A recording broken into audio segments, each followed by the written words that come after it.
Hello everybody, welcome back to episode 22 of Watch Life. I have never been this excited to pick up a watch in my life. It's a very expensive, well, it's the most expensive watch that I have ever bought. Yeah, it is. It's actually the biggest transaction I've ever made in my life for anything. The watch is a Rolex. It is full rose gold. What do you think it is? I've actually bought the watch from another dealer, and I've never shown them on this channel before. They are Bloom Bar. Let's go pick up the watch. I'm excited. Go and try your luck. Test me in again. We let it rain. Please don't start us up. Got that black and white, that yin and yang. Mr. Officer, please don't search us. We don't got a thing. Tell her park it up. Then that ass be poking out them jeans up. Okay, just got to Baker Street. Just found Bloom Bar. I'm pretty sure they're here. Yeah, let's go pick. I'm so excited. Honestly, it's ridiculous.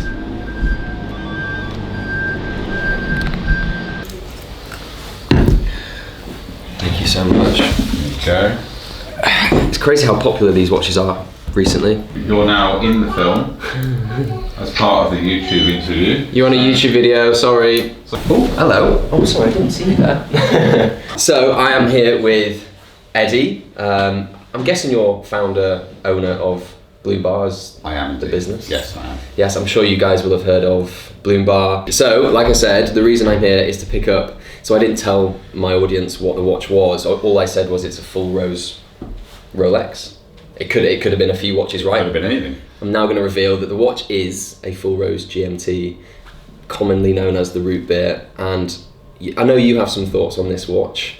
You've probably sold quite a few over the year. So this watch now has gone crazy in terms of price. Yeah. What is the story behind this watch from a from a value point of view? How has it changed? Well, I mean, if we go back 2 or 3 years ago, this was a watch that you were almost forced to buy by AD so that you could get what you really wanted. It was one of those. It was the real run to the litter. Yeah. And I can remember, probably 2 years ago, I think list price was circa 30, and I think we were offering about 28 for them when members of the public were trying to sell them, and we literally couldn't sell them. And we really had to think of how we could get rid of them before we bought them. And suddenly, the whole rose gold market has gone mad. A lot of that's been driven by Patek, obviously, which has a knock-on effect. Then down to AP, then down to Rolex, and you buy the next best thing you can afford. And we've ended up with the solid gold root beer, and suddenly prices have jumped. 10, 12,000 pounds almost overnight. They're incredibly difficult to get hold of now. I'm really hot in demand. Do you actually like the watch? I do like it, and we were having a laugh about this morning upstairs. It's funny how something becomes more popular, suddenly you like it more. How interesting is that? It's similar. I guess it's similar with all watches. I think more recently with the rose gold, the Yachtmaster 40. That I never even looked at that watch. And obviously like the Tiffany OP, right? Well, I think everyone liked it. That was always cool from the day. It was always a trendy watch. It wasn't 30 grand cool. But it was a cool watch. And if you look back 15, 18 years ago, you could see a Nautilus in a shop window. I mean, they were the cheap sports watch that Patek created for the younger market. Crazy. And they couldn't shift them at all. And a lot of people thought they were ugly. And now, of course, look at them now.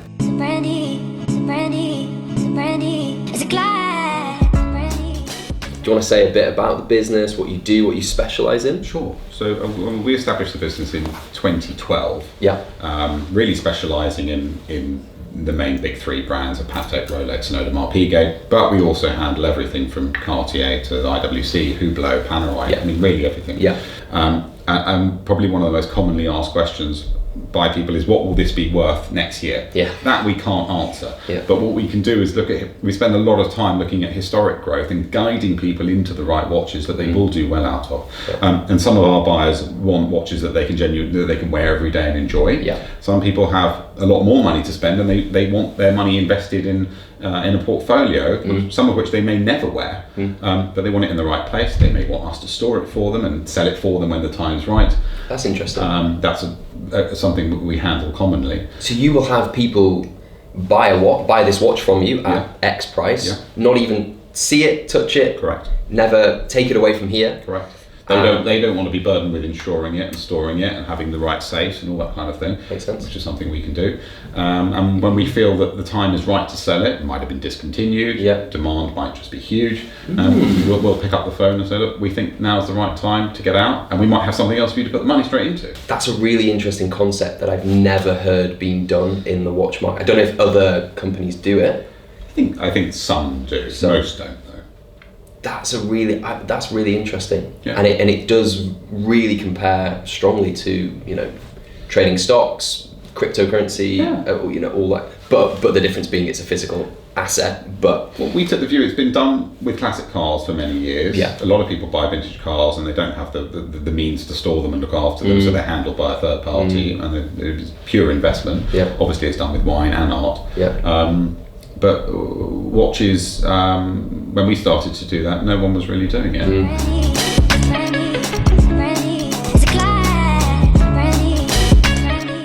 It seems to be a big talking point. So my last video that I posted, I talked about which are the best investment watches for 2022. And a lot of people, like I said to you earlier, just are against the idea that watches are investments. I'm just going to ask you straight up, are watches investments? Not all, but some. Okay. And that's where having the right advice is an incredibly big factor. This might be a very difficult question, but for 2022, are there a few watches that you think safe place to put money? Absolutely. Yeah. I think, and I was having this conversation with a client yesterday who wanted to start building a Rolex collection specifically, and asking what was undervalued. I still think that pre-ceramic Daytonas have a long way to go. They're always going to be compared to an AP Royal Oak chronograph, and up from there they're going to be compared to a Nautilus, and next to all of them they're incredibly cheap in comparison. It's been a pleasure. I'm so glad that you had this watch and that we could come to a deal. Me too. Really appreciate it. If you guys are ever in central London or want some really good investment advice around watches, please do reach out to Eddie or the team at Bloom Bar. I'm sure they'd be happy to help. And you might be able to see you at the London Watch Show in March, maybe. We're going to be back there again. Perfect. So we're going to come back with some amazing stock. So I am now going to head back home. I'm not going to take this home with me, so if you see me with my bag, please do not think that I'm walking around with this. This is going to be delivered to my home. But this is a beautiful watch. If you're interested, I am now selling this watch, so please do get in touch and we can have a conversation. Anyway, I do need to go home. I need to travel this week. I need to go back up north twice, I think, and I do have a couple of exotic dial colours that I want to show you of the OP variety, so stick around for that. Gonna go home. I'll see you soon. I'm gonna show you a little bit of a behind the scenes. So this is where I do my photography.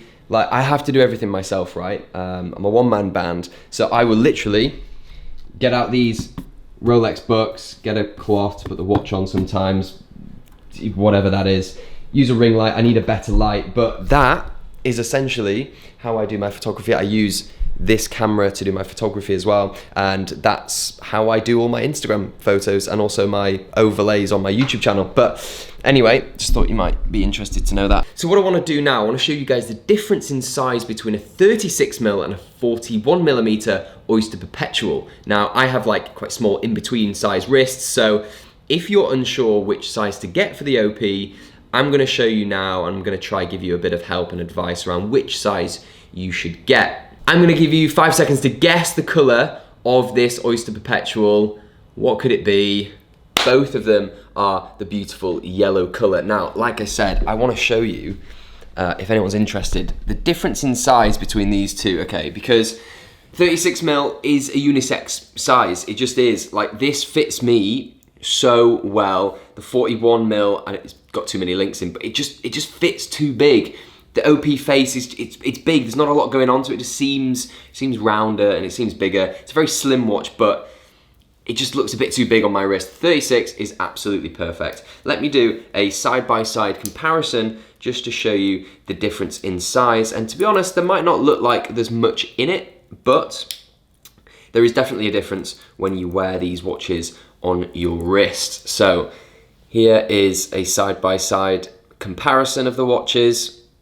If you are a bigger guy, I mean, the 41 is the obvious choice, but if you're somewhere in the middle, maybe just a bit unsure about the 41mm size, then the 36 is a very good option. Also, if I was gonna wear this with a suit, or you know, if I just wore a shirt, I think I would prefer the low-key smaller size. I just think it looks better as a dress watch, to be honest with you. But both of these are sold. I need to deliver the 41mm today. I need to go to York in the north of England. And then tomorrow I have the same guy coming over from the Netherlands to pick this up. That guy, I think 2-3 weeks ago, bought the Starbucks from me and came all the way from the Netherlands. Well, he's not happy yet. He has caught the bug and he's coming back to London. Anyway, I now need to go get the train. And like I said in my last video, this isn't just a watch channel, guys. Oh, no.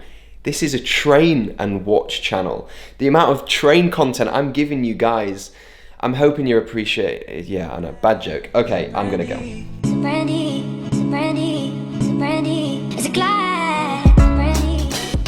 Yeah, these are good, these are very good. These are his watches. Yeah.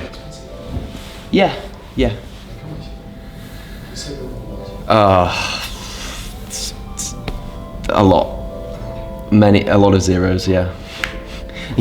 So something that I love so much about what I do is being able to see some of the most amazing watches. So I'm with a friend that I've recently met, and he's brought some watches for me today to show you guys. The reason why I'm here is because I have a new watch to sell you guys, and this is a very, very big Rolex box. I'm gonna show you this one later because I wanna show you these first of all. First up is this full yellow gold Daytona green dial, and you'll know it's commonly known as the John Mayer because he talked about it in a Hodinkee video. I think these are touching 100K, brand new, fully stickered, going from one precious metal to another. You've got the yellow gold. This is full white gold GMT meteorite dial. So interesting story about the meteorite dial. So literally a meteorite crashed into Earth, and Rolex have used the meteorite for the Rolex dial, which is insane.